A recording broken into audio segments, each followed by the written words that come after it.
स्वाध्याय TV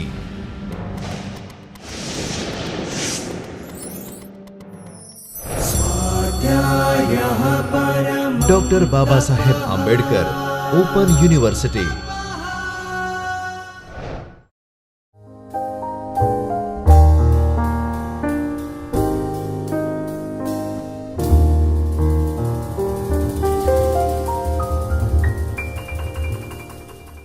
Namaskar. I, Dr. Himanshu Patel, welcomes you all from the Chaitanya studio of Dr. Baba Saheb Ambedkar Open University on Mobile Application Development Lecture Series on session 6th. In last session, we have discussed user interface overview, layouts, input controls and input event. We know that user interface is mainly consists of two class or represented by two class called view and view group. View are normal controls, while view group is a class that represent a class which is used to group other controls or views. Every control is represented by view and every layout is represented by view group. So, we discussed this view and view group. We also discussed layouts, how to arrange control on your user interface. We discussed common layouts such as linear layout, relative layout and web view. We also discussed some of the layout which is used to fill dynamic data such as grid view and list view, and we discussed common input controls, or we have overview of common controls which is used to build your user interface, and we also discuss what is event and how to handle this event. So, in today's session we discuss event listener which is used to handle event for your controls, and we discuss two input control, button control and text field in detail, so that you will get more idea about these two important controls. So, let us start with event listeners. So, event listener is an interface in the view class that contains a single callback method. We know that interface is a special class in which all methods are unimplemented. For example, button extends view class, and inside view class there is a one interface which is used to handle click event. So, every interface defines one or two method that you can use to handle particular event. So, event listener are interface, and inside interface there are certain methods which you must implement to handle particular event. Now, what is event? Event is a action taken by user or by a system. For example, whenever user clicks on button or types something into text field, it is considered as an event, and for each event there is an event listener, and inside event listener there are certain methods that you must implement or write down code inside that method which defines what to do when user clicks on button or when user types something into text field. So, interface is basically used to handle event. Now, these method will be called by the Android framework when the view to which the listener has been registered is triggered by user interaction with the item in the user interface. For example, as I mentioned earlier, when you click on button, there is a on click listener associated with click event. So, Android framework automatically called this listener, and inside that listener there is a one method which is automatically called when user clicks on this button, and inside that method we write down code to handle button click event. So, this is what is all about event listener is. Now, let us look at most common listener methods. For example, first method is a on click method, and listener associated with on click is on click listener. Normally there is a word listener after method. So, for on click there is a on click listener, and as we mentioned earlier, these methods are part of view class. So, it is a abstract method that you must implement to handle click event. Now, when this on click method is called, so whenever user either touches the item when it is in touch screen mode or focuses upon the item with the navigation key or trackball and presses the suitable enter key or press down the trackball. So, on click method is normally called when you touch particular item. For example, when you touch button, it also called click method. Next is a on long click. This is also known as a tapping or long tap. So, for on long click method, associated listener is on long click listener, and this is called when user either touches and hold the item. For example, if I press button for a long time, then this method is called. So, on long click, as its name suggests, is called whenever user presses button for the long time. Next is on focus change, and associated listener is on focus change listener. Now, when the user navigates on to or away from the item using the navigation key or trackball. For example, if I am leaving text field and enter into another text field, then this on focus change event is called for both the text field. One for losing focus and another for getting focus. So, you can define method or how to handle this focus change method, you can define inside this on focus change method. Next is a on key, and associated listener is on key listener. It is very easy to remember this method and its listener, because it normally suggests what user take action. For example, key means typing, focus change means leaving or entering into control, click means click. So, it is very easy to remember this method as well as its interface and when this method is called. So, as its name suggests, key method is called when user is focused on the item and presses or releases a hardware key on the device. So, whenever user types something into edit text, it normally fires this on key event, and associated listener is on key listener. So, this is how we can handle different types of event or action taken by user and write down code at appropriate method.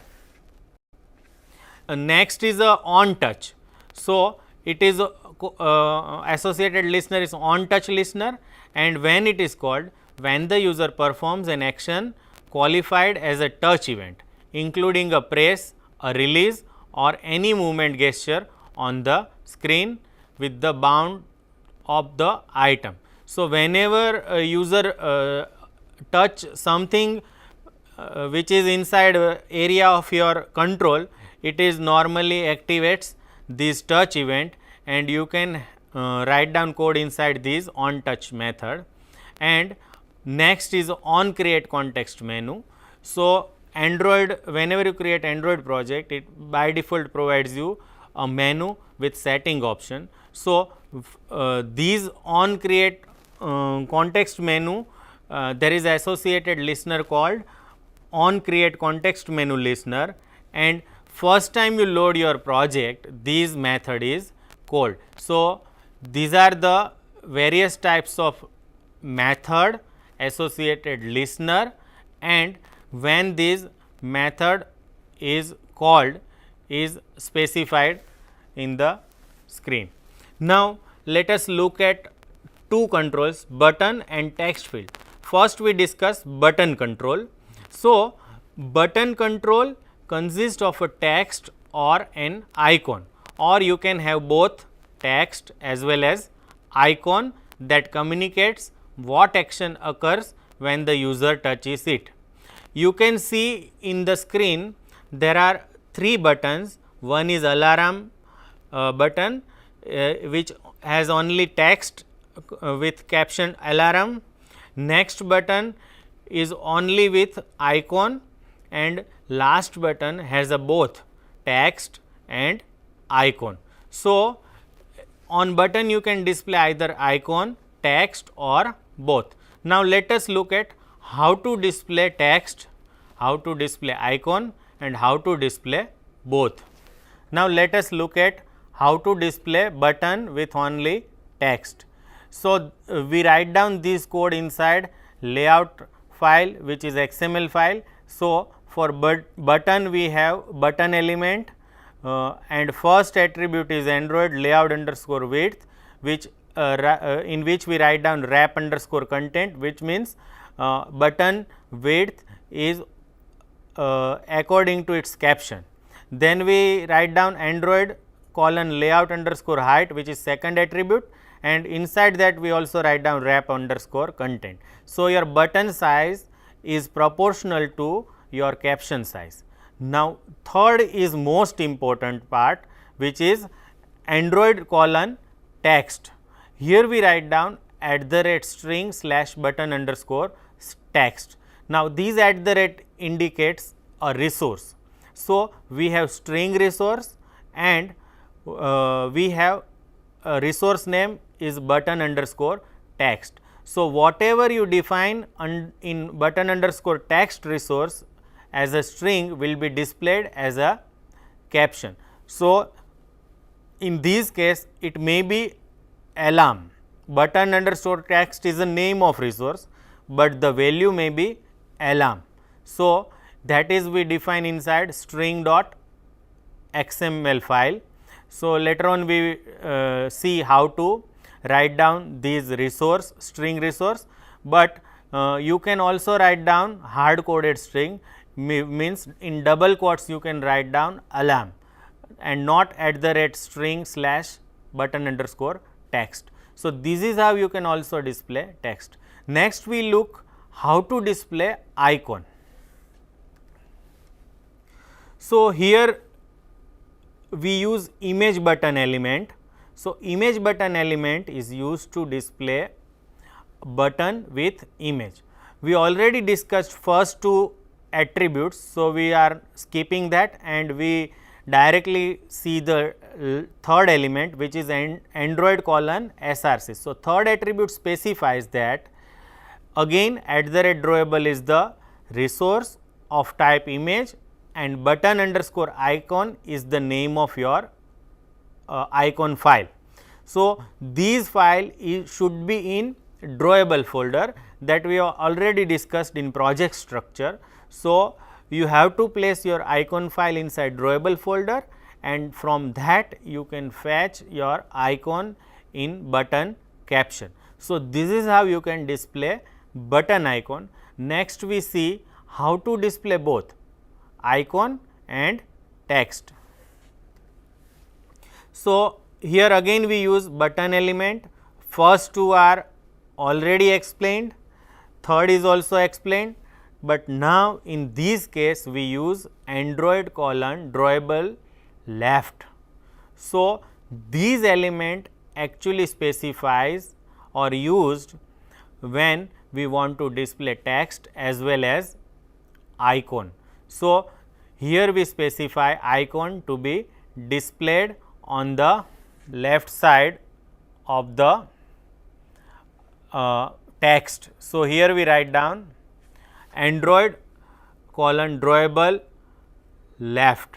So, this is how we can create button into XML file. You can also drag button directly onto your user interface and Android will write down code for you, but as a programmer we should know each and every XML element and attributes.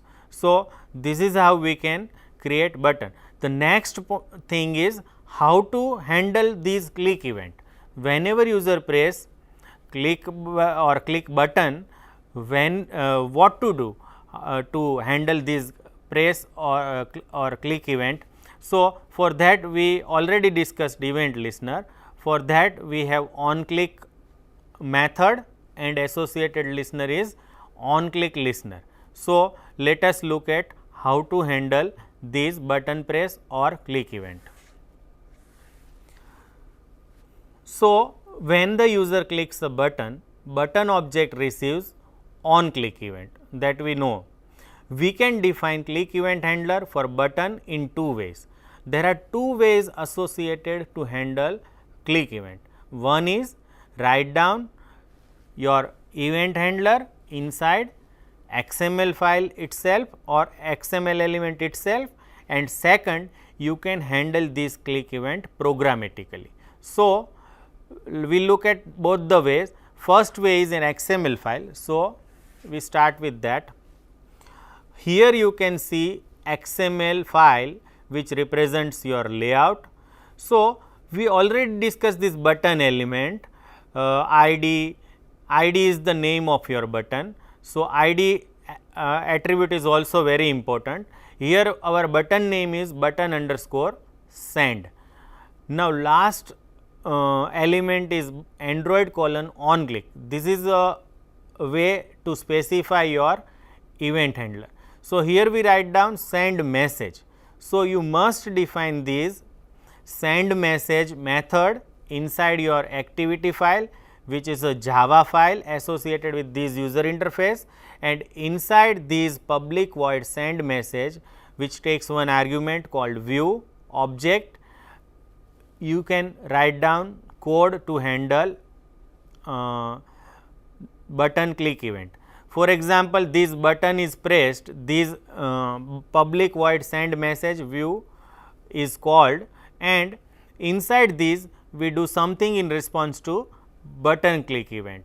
So, for example, if I want to write down button is clicked, then we have to write down code for that inside this send message method. So, this is how you can specify or define the click event handler in XML layout. You have to write down one attribute called on click, and inside that you have to specify the name of method which handles this click event. And remember, the prototype or signature for the method must be matching with the on click value, which is send message. So, it is case sensitive. So, you have to write down exactly same manner, and method should be public, return type should be void, and it must compulsory provide one object of type view as argument which represent your button. So, this is how you can specify event handler for click event inside XML file. The next is a to handle this click event programmatically. Now, let us look at how to write down this. So, here you have to take reference of button defined in layout file. Now, this code must be write down inside your activity file, and to be specific inside on create method. In on create you have to write down this code. So, we create one button object which represent your button, and we called find view by ID method, and remember our ID is button underscore send. So, in previous slide you see this value button underscore send is the name of our button or ID for the button. So, we should use same ID here. So, these button object, small button object represent our that button, and we must write down button dot set on click listener, and we are creating one anonymous object here, and it will automatically write down this inside code for you, and inside on click you have to write down button click event. So, whatever you write down inside send message, you have to write down same code here inside public void on click and with view object. So, in XML file you have to specify your method name, and in activity file you have to define that method. In this case you have to take reference of your button object with specified ID, and then you have to write down this anonymous inner class for your event listeners. So, this is how you can handle button event programmatically. Next control is also important control, and it is a text field control. So, text field allows the user to type text into your app. Now, it can be either single line or multi line. Suppose you want to take name, it may be single line. Suppose you want to take address, it may be a multi line. Touching a text field may place the cursor and automatically displays the keyboard. So, whenever you get focus into your text field, it will automatically gives you a keyboard for typing your data. In addition to typing, text field allow for a variety of other activity such as text selection and then cut, copy and paste and data lookup via auto completion. We look at the type of text box which allows you to auto complete your entry based on either database, dictionary or array. So, it not only allows you to type into type in your data, but it also provides or may provide suggestions for auto complete your data. Now, you can see a text field which is represented by edit text object in the screen. Here when you place your cursor into 2, it will automatically display your keyboard. So, this is how you can place edit text or text field into your user interface. Now, let us look at some other uses of text field. So, how to specify the different types of keyboard. For example, if I want to type a phone number, I need not require ABCD, I just require 1, 0 to 9 and some special symbols. So, text field can have different input types such as number, date, password or email address. The type determine what kind of characters are allowed inside the field and may prompt the virtual keyboard to optimize its layout for frequently used character. Suppose if I am typing email, I always require @. So, depending on my input type, it may suggest me the type of content or virtual keyboard that suits my requirement. Next is you can specify the type of keyboard you want for your edit text object with Android : input type attributes. Now, how to specify whether I want to use email, password, single line entry, multi line entry. So, these all can be specified by one attribute called Android input type. Now, for example, if you want the user to input an email address, you should use text email address as input type. So, the name of attribute is Android : input type and value for the attribute is text email address. Now, if you can't remember all these input types, when you write down these attribute, it will also list all the available input types for you. So, you need not to bother how to remember all these names. Now, how to specify keyboard actions? Android allows you to specify an action to be made when user have completed their input. For example, suppose I am sending a mail.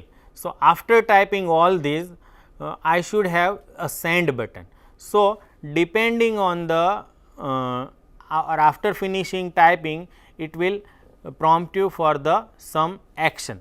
So, the action specifies the button that appears in place of the carriage return key and action to be made such as search or send. Now, for that you can use one attribute called Android:IME options. Now, what to specify inside these IME options? So, you can write down action send, then it will display send button after text field or on keyboard. If you write down action search, it will gives you option for displaying search button, or you can suppress the default behavior by using the action none action.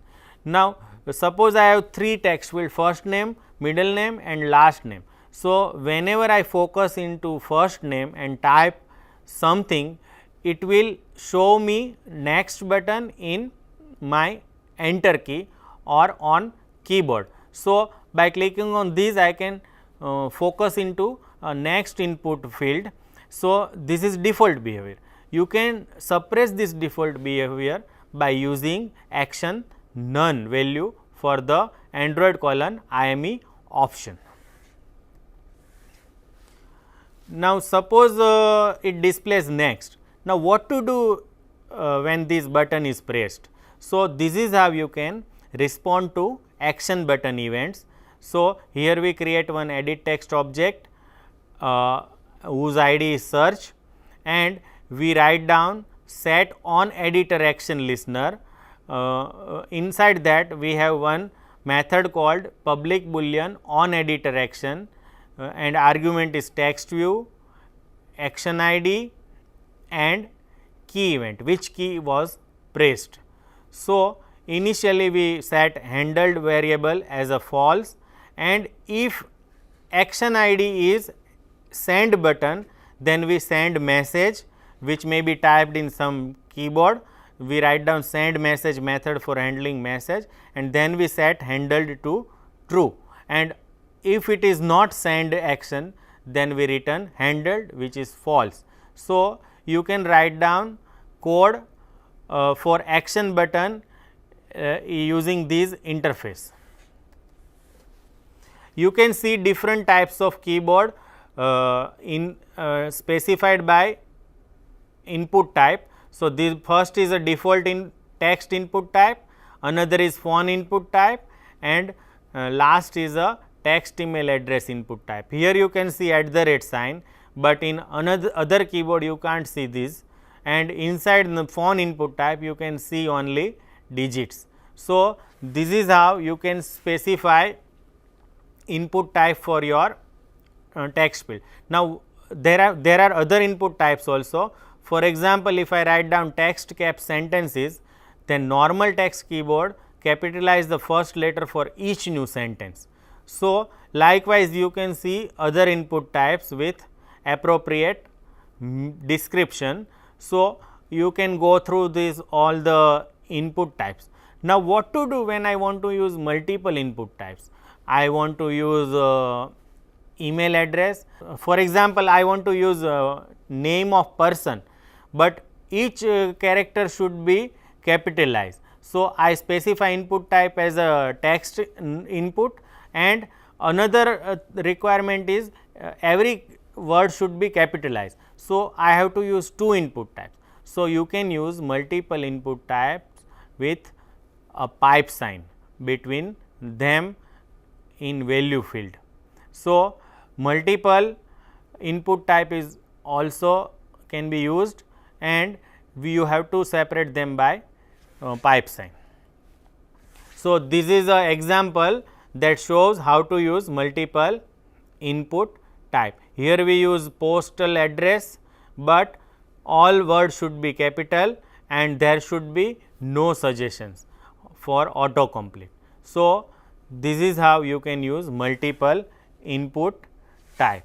You can have autocomplete suggestions also, but for that you instead of using edit text, you have to use autocomplete text view, and value for this autocomplete may be fetch or coming from database or array. How to do this we will see later on, but right now you can understand that it is possible to have input type which is autocomplete, and value for this autocomplete may be come from the database or array. This is possible. Now, we conclude by that all user interface element in Android apps are built using view and view group objects. All controls are view, all layouts are view group. A layout defines visual structure for a user interface, such as user interface for an activity or app widget. Android provides wide variety of interactive controls, some of them we already discussed, and user interaction with control is called event, and event is handled by various event listener registered with that control. So, I hope you enjoy this session, and next we discuss more controls in detail with their event and event listener. Thank you and happy learning.